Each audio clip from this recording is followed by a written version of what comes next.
is ready. Alan Griffin.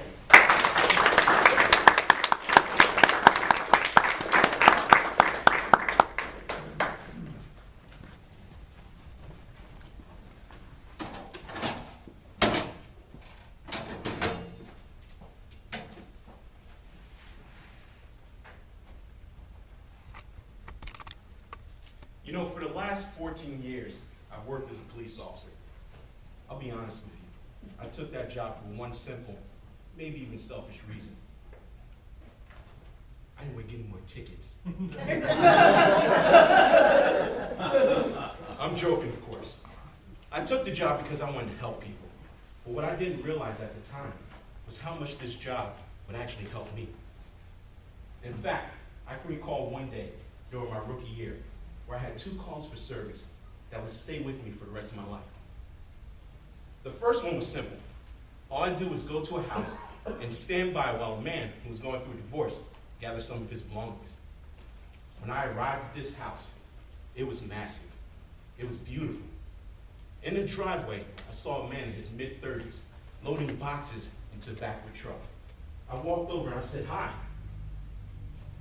How you doing, officer? This won't take very long. You know, I'm sorry you even have to be here. I don't even understand how I got here. I tried to do everything for this woman. I bought her house, car, jewelry. All I wanted to do was provide for her. I don't know where we were wrong. I thought I was a good guy, but I guess I'm not. I'm the bad guy in this. This is the last box, officer." I watched that man load his final box. I watched him drive away, and I couldn't help but to feel sorry for him. My day went on. Few traffic stops. I wrote a couple of tickets. I'm sorry, I gotta keep my bosses happy. Then I got my final call for service. This time, I had to respond to a house for an unconscious and unresponsive woman. When I got to that house, there were a few people standing out front. I could see that they were crying. The paramedics and I rushed into the house.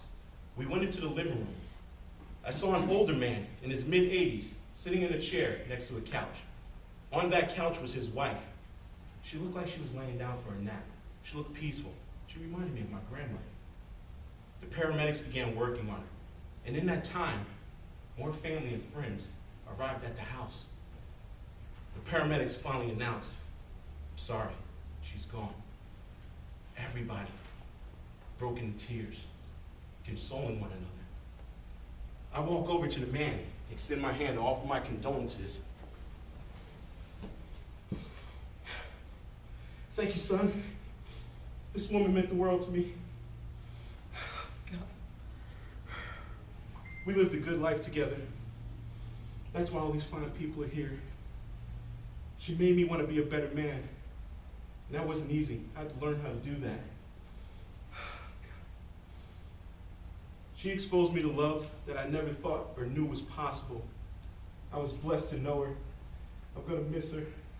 God." I left that house, and I felt sorry for that man. My shift ended. I drove home that night. I thought about the events of that day. I thought about the younger man going through the divorce and how he didn't see it coming. I thought about the older man who in his moment of despair was surrounded by warmth and love, something I'd never seen before. Life went on for me. Years went by. I had a family of my own. I had to support them, 2 small children. So I began working overtime shifts. When I was off, I worked security jobs just to make the ends meet. Found myself working 7 days a week. I was hardly ever home. And when I was home, I was exhausted, and I didn't want to bother with anybody or anything. Everybody leave me alone. But one day, I happened to be home with my children. They were watching their favorite Disney, Snow White and the 7 Dwarfs. I was lying on the couch, frightened to keep my eyes open. After all, this was quality time with me and my kids. Them watching TV, the TV watching me. When suddenly my oldest yells, "Daddy, Daddy, look at you, Daddy, look at you, it's Grumpy."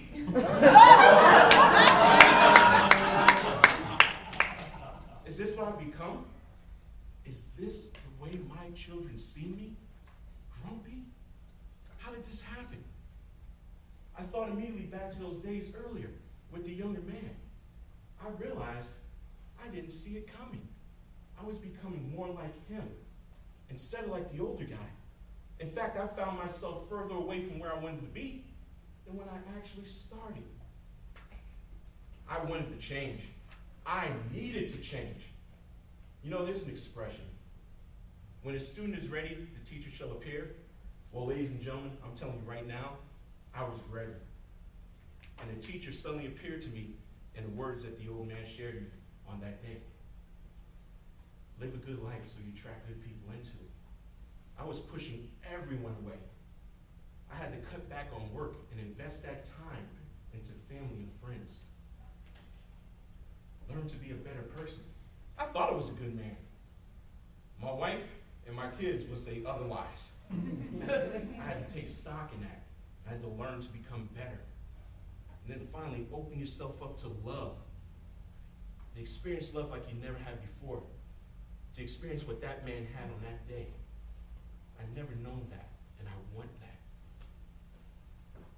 That was the lesson he was trying to teach me all those years before. I didn't even realize it. So I put this to you.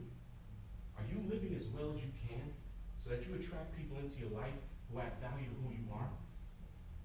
Are you learning as much as you possibly can so that you can become a better person and add value to yourself?